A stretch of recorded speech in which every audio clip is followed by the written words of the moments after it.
Okay, I'm day 2 of the rescue. The guy that stuck up the Widowmaker tree fell across the road and blocked him in on Fish Creek Trailhead Road. I'm going down to the forestry station. I talked to a friend that works for forestry, and he said to check with these guys, see if they can come up and cut that tree. I've got chainsaws, but I'm not sure. You can't use chainsaws in the wilderness, so that where he's stuck at, I think it's right on the boundary. I'm not sure which side of the boundary he's on, so just to stay legal, I'm gonna come down here and see if these guys are busy today, if they'll come up and help. We're about maybe 20 minutes from I'm on Glass Road right here. Glass Road. I'm gonna make it turns into well, that's Seven Oaks Road there that goes down to Seven Oaks. This is Glass Road. And then I'm going to take the Converse. It's a National Forest fire station, Radford Camp Road. There's a camp up here, Sky Meadows, and this is down in Santa Ana. I think this is East Fork, Santa Ana River right here. Comes down from over there past Barton Flats. Goes down. This is it's flowing pretty good. This always has a pretty good flow. So we'll go see if these forestry guys are available. If worst time to come, it's right at lunch. But we can hang out, and if they want to come up, I can wait for them to. The guy's name is Kevin that's stuck. He was in a Toyota Land Cruiser. He said he hiked up Fish Creek Trail. Man, it was windy. He said he did 8 hours or 8 miles, and I ran into him down by the equestrian. I was gonna do a hike, burn off some of that turkey dinner, and the wind had me concerned because of the fire danger, number one, and the widowmakers, the trees. There's a lot of trees up there from the lake fire that didn't get burned all the way down. They're burned at the base, and the wind is just snapping them like toothpicks. They call them widowmakers because it drops on you, you're pretty much dead. Big pine trees like this right here. And one of them snapped and blocked this road coming down. He had about a 15-minute hike to get to me. I was just getting ready to pack up and go home. I wasn't going to do the hike.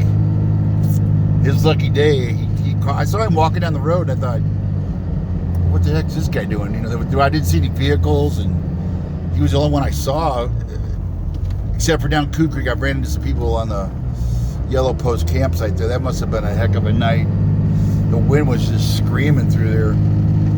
They call them freight train winds, and I used to fly up there with Dorsey Wingo and Pete Gillis at a campsite up on Little CNG, and I think it was Dorsey called them freight train winds, and they sound like a freight train when they come down off the San Gorgonio, that 10,000 foot ridge.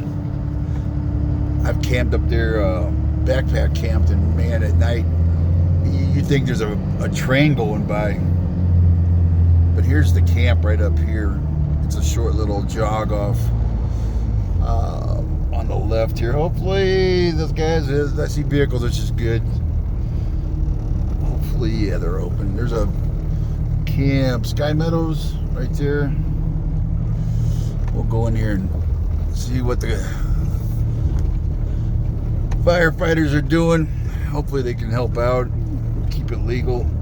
If you're pulling a fire station, yeah, don't some people pull right up and don't block them in. They got a fire engine right there. I've seen people pull up and block the fire engine bay, you know. Don't do that. Kind of get to the side here. Let's see what they say. Okay, this is part 2. This is Friday. We came up, I brought Kevin back up.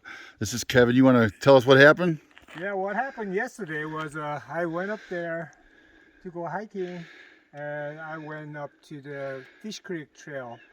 And then everything was clear. It was a little windy. And then I went hiking, but it was quite windy up there, very, very, very windy. So I thought it was pretty kind of dangerous. So I turned around. I just took off a little early. I didn't go all the way to the top. So I turned around, took off, and I just turned around and just tried to just go back home.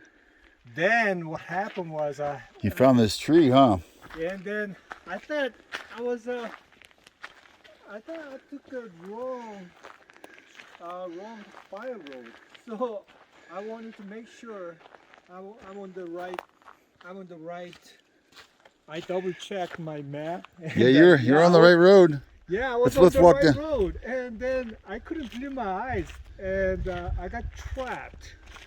Yeah, And here's then the tree that. there was a huge tree, and first time I just calmed down. I kind of panicked, but I tried to calm down. Let's see if I can actually move it, and then the tree was huge. Yeah, it didn't even move even an inch. So I checked my map again. Luckily, I was very lucky though. I was kind of close to Highway 38. So I decided to just walk. So in the meantime, while I was walking down, and then I checked my phone. I saw a signal. So I called 911. Oh, you actually got through? Did you get through? You said you talked to the Yeah, sheriff? I actually, yeah, when I actually got close to the walk down, and I kept checking my signal, and I couldn't finally get- I see a very You got Verizon or what? T-Mobile. Yeah, I couldn't get Verizon up here at all. So I finally got a very weak signal, so I called 911 and I asked for help. And then I met a gentleman named Jeff, and then yeah, he came to my rescue, and yeah, he helped me get out of there. But sheriff actually never showed up. Actually, I got a call when I just got home. I just got a call from sheriff finally, and he said if I'm doing okay, and yeah, We're right above